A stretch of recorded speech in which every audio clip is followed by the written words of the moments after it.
8 नवंबर 2016 की रात्रि को आधी रात से जो वर्तमान में 500 और 1000 की करेंसी नोट हैं यानी मुद्राएं हैं वो लीगल टेंडर नहीं रहेंगी, यानी वो अब बेसिकली आप बोल सकते हो कि क्या है, वो अमान्य है। ये जो स्पीच है आई एम श्योर आप सभी ने सुनी होगी हमारे ऑनरेबल प्राइम मिनिस्टर की 2016 में 8 नवंबर, जैसा कि मैंने बताया, उन्होंने ये स्पीच दी थी और सभी के लिए एक बहुत बड़ी ये खबर थी।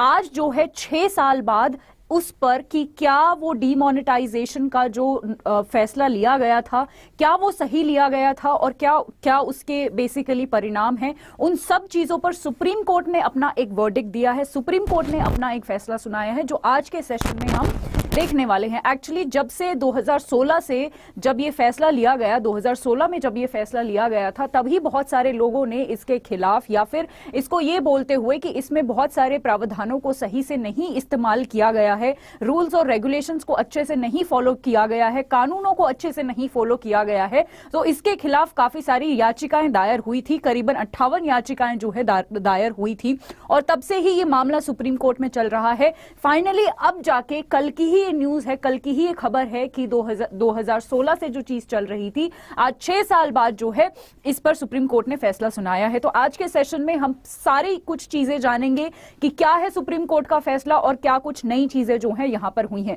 Hello everyone, I am Pinky और मैं आप सभी का बहुत बहुत स्वागत करती हूं अड्डा 24/7 पर। तो आइए शुरू करते हैं आज का मुद्दा। जैसा कि मैंने आपको बताया कि 2016 में ये चीज शुरू हुई थी जहां पर 58 याचिकाएं इस फैसले के तुरंत बाद जो है सुप्रीम कोर्ट में दायर कर दी गई थी। उसके बाद क्या हुआ, इन बेसिकली ये जो याचिकाएं थी उन्होंने ये बोला था कि ये जो पूरा डीमोनेटाइजेशन का फैसला लिया गया है इसमें इसकी पूरी प्रक्रिया में भारी कमियां हैं, रूल्स और रेगुलेशंस को अच्छे से नहीं फॉलो किया गया और ये कहीं ना कहीं हमारे कानून का एक मजाक उड़ाता है। इस तरीके से ये एक फैसला लिया गया है। ठीक है जी, चलिए अब हाल ही में क्या हुआ है, हाल ही में ये 5 जजेस की जो बेंच है ये गठित हुई थी और उन्होंने ये पूरे मामले को देखा और जब ये पूरा मामला देख रहे थे इनके पास 2 बड़े प्रश्न थे। सबसे पहला प्रश्न था कि जी कौन सा लॉ, कौन सा कानून है जो इसमें फॉलो किया गया है। तो आरबीआई और सेंट्रल गवर्नमेंट दोनों से ही सुप्रीम कोर्ट ने ये सवाल पूछा कि वो कौन सा कानून है जिसको फॉलो करके आपने ये फैसला लिया था। और दूसरी चीज कि क्या आरबीआई और सेंटर ने पूरा इस चीज पर विचार किया था, विचार विमर्श किया था, डिस्कशन किया था, क्या उसके बाद ये फैसला लिया गया है या फिर कोई जल्दबाजी में ये फैसला लिया गया था। ठीक है, आगे मैं बढ़ूं इससे पहले मैं आपको ये बताना चाहती हूं कि ये जो भी सुप्रीम कोर्ट ने पूरा अपना डिसीजन दिया है ये इस बेसिस पर नहीं दिया है कि डीमोनेटाइजेशन होने के बाद क्या कुछ देश पर इंप्लीकेशंस आए, यानी क्या कुछ चीजें बदली या नहीं बदली, या जिस चीज के लिए डीमोनेटाइजेशन लाया गया था क्या वो टारगेट अचीव हुआ क्या नहीं हुआ। सुप्रीम कोर्ट ने इस पर कोई नतीजा नहीं लेकर आए हैं। सुप्रीम कोर्ट सिर्फ और सिर्फ इस बात को, या फिर आप बोल सकते हो सुप्रीम कोर्ट ने सिर्फ इस बात को एनालाइज किया है कि क्या ये पूरा जो डिसीजन लिया गया है, फैसला लिया गया है, उसको लेते समय किसी कानून का तो उल्लंघन नहीं हुआ था। तो आपको ये बात ध्यान रखनी है। ठीक है, सुप्रीम कोर्ट ने भी अपनी जजमेंट में ये साफ साफ बोला है कि हम इस बात को, हमारा ये काम नहीं है या फिर हम बेसिकली इस बात को नहीं देख रहे हैं अभी के लिए, मतलब हम इस बात के लिए कोई बेसिकली वर्डिक्ट नहीं सुना रहे हैं कि जी जो आप टारगेट अचीव करना चाहते थे वो आपने अचीव किया या नहीं, हम सिर्फ और सिर्फ ये देख रहे हैं, यहां पर ये बता रहे हैं कि कोई कानून का तो उल्लंघन नहीं हुआ है 2016 में ये डिसीजन लाते टाइम। ठीक है जी, चलिए तो पहला सवाल जो था कि कौन सा कानून फॉलो हुआ है, तो इसका रिप्लाई जो है आरबीआई और सरकार ने जो दिया है वो है कि आरबीआई एक्ट 1934 का आरबीआई एक्ट, जिसमें कि सेक्शन 26 का क्लॉज 2, आप ध्यान रखिएगा ये आपके एग्जाम के लिए और इवन आपकी जनरल नॉलेज के लिए भी इंपॉर्टेंट है।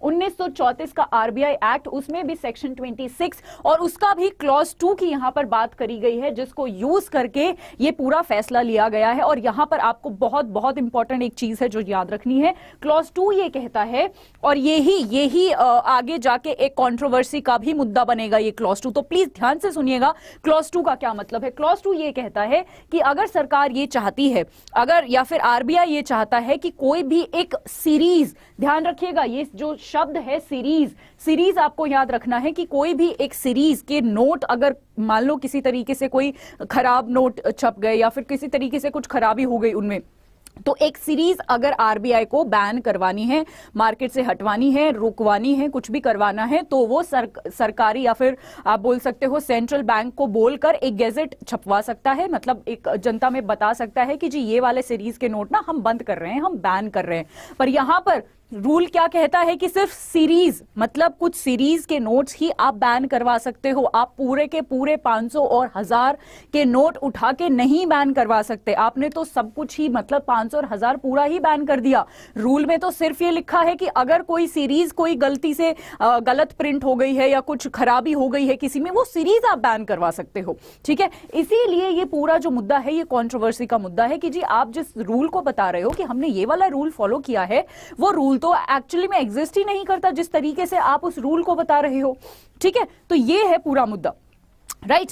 सो फाइनली जो कोर्ट का वर्डिक्ट आया है वो मैं आपको बता देती हूं। यहां पर मैंने आपको बोला कि ये जो बेसिकली 5 जो लोग थे, 5 जस्टिस थे, इनका बेंच बैठा और इनमें से इन 4 लोगों ने बोला है कि हम जो है इस फैसले के साथ है, यानी हम फेवर करते हैं, हम सहमत हैं कि ये जो डिमोनेटाइजेशन का फैसला लिया गया था ये बिल्कुल ठीक लिया गया था, किसी भी कानून का कोई भी इसमें उल्लंघन नहीं हुआ है।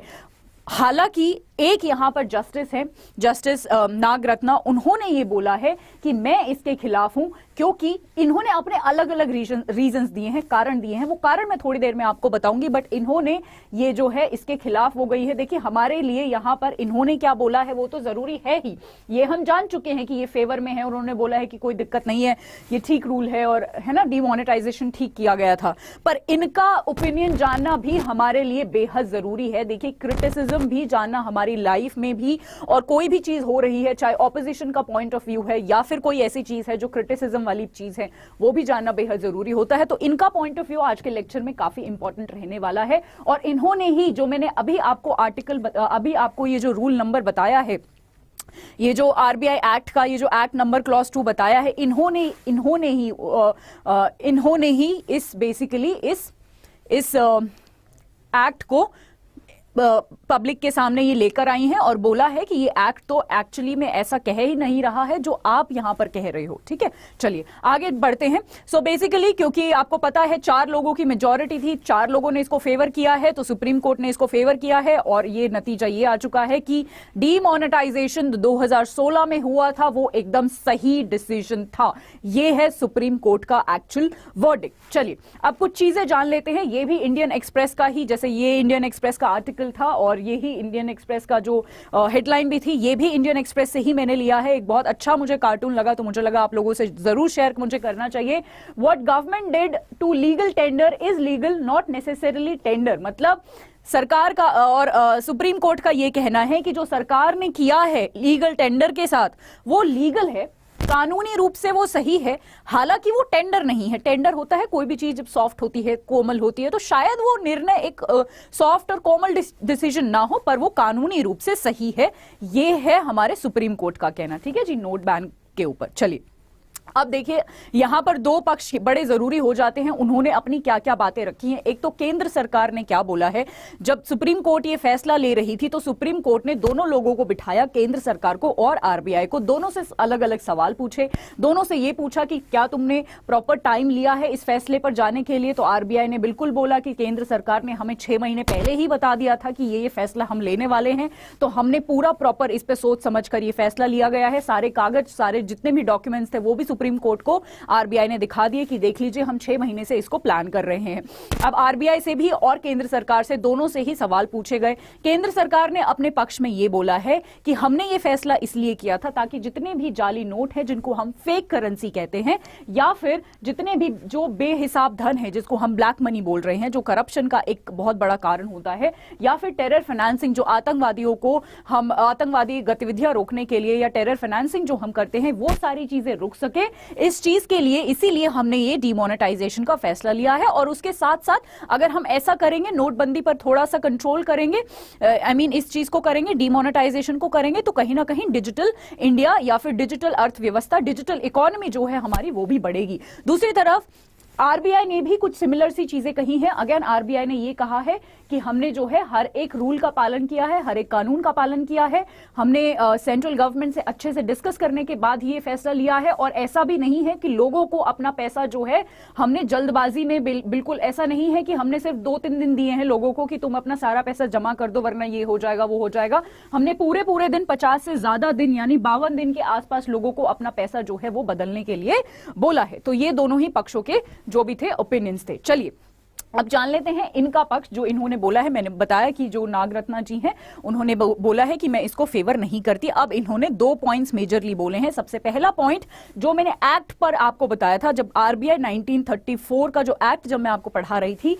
उसी को इन्होंने भी यहां पर कोट किया है कि 26 क्लॉज 2 में जो लिखा हुआ है आरबीआई एक्ट 1934 में उसके हिसाब से तो सीरीज को बैन करना हुआ लिखा है और आपने तो पूरी करेंसी 500 और 1000 की उठा के बैन कर दी। ठीक है।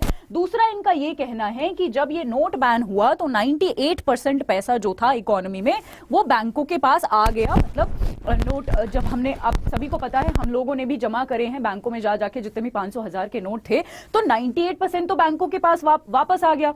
तो जो डीमोनेटाइजेशन करते टाइम हमने जो टारगेट रखा था कि जी क्या क्या टारगेट्स रखे थे कि हमारा जो है फेक करेंसी बैन हो जानी चाहिए या फेक करेंसी पे एक कहीं ना कहीं कंट्रोल हम लेकर आएंगे, या फिर बेहिसाब धन जो है, ब्लैक मनी है, ये सब, इन सब पर हम जो कंट्रोल लेकर आएंगे। तो इनका यही कहना है, जस्टिस नागरत्न जी का ये कहना है कि जब 98% करेंसी वापस आ गई बैंकों में तो ये सारी चीजें कहां से फुलफिल हुई, ब्लैक मनी कहां से हमारा फुलफिल हुआ जिसको हमने ब्लैक मनी को जो कंट्रोल करना था। तो ये सारे सपने जो देखे गए थे, सारे जो टारगेट्स अचीव करने की बात करी गई थी, ये टारगेट्स ही अचीव नहीं हुए। हालांकि सुप्रीम कोर्ट ने इस पर भी बोला है, मतलब बाकी जजेस ने इस पर भी बोला है कि हमें इस चीज पर नहीं जाना है, हमें इस चीज पर नहीं ध्यान देना है, हमें सिर्फ और सिर्फ ये ध्यान देना है कि क्या कानून का तो उल्लंघन नहीं हुआ है ये फैसला लेते टाइम। ठीक है, टारगेट अचीव नहीं हुआ वो हमारा कोई मतलब हम उस पर कोई डिसीजन अभी इस टाइम